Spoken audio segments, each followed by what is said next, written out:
ఆంధ్రప్రదేశ్లోని ప్రకాశం జిల్లా చెముకుర్తి మండలంలో గల గొనుగుంట గ్రామంలో స్వయంభూ క్షేత్రంగా వెలసిన శ్రీ లక్ష్మీనరసింహస్వామివారు గత 1417 సంవత్సరాల క్రితము ఓ గోవుల గోష్ఠిలో ఉన్న ఓ పుట్టలో నుంచి నిత్యం గోశరము తాగుతూ ఉండే స్వామి ఓ రోజు రుణారబంధ రూపేణ పూర్వజన్మ సుకృతముతో కలలో కనిపించి నేను ఇచ్చట వెలసి ఇంటిని అని ఓ భక్తునికి తెలుపగా ఆ భక్తుడు వచ్చి చూడగా స్వామివారు శ్రీ లక్ష్మీ సమేతుడై ప్రసన్న నారసింహుడిగా దశావతారములతో వెలసిండెను.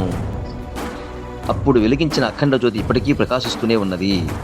ఇచ్చట సుబ్రహ్మణ్యేశ్వర స్వామి సర్పరూపముగా స్వామివారికి కాపలాగా ఉండును. ఇప్పటికీ ఆ సుబ్రహ్మణ్యేశ్వర స్వామి పుట్ట స్వామివారి దగ్గరలోనే ఉండును. ఇచ్చట ప్రత్యేకంగా గమనించవలసిన విషయము ఏమిటంటే, స్వామివారు లక్ష్మీ నరసింహస్వామి అయినప్పటికీ చూడటానికి లక్ష్మీనారాయణలాగా అత్యద్భుతమైన శాంత రూపంలో ఉంటారు. విష్ణావతారాల్లో కుడివైపు చక్రము, ఎడమవైపు శంఖము ఉండును. కానీ మన క్షేత్రంలో కుడివైపు శంఖము, ఎడమవైపు చక్రం ఉండట విశేషము. ఇటువంటి క్షేత్ర దర్శనము స్వామివారి మోక్షప్రాప్తికి ప్రతీక అని శాస్త్రవచనము.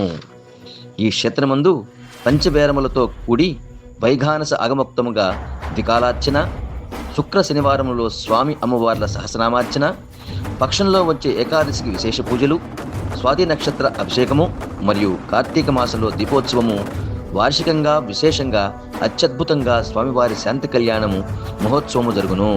ఇటువంటి క్షేత్రంలో ఉన్న స్వామివారిని దర్శించి స్వామి యొక్క కృపా కటాక్ష వీక్షములు పొంది స్వామి కృపకు పాత్రులై మోక్ష ప్రాప్తి పొందమనవి.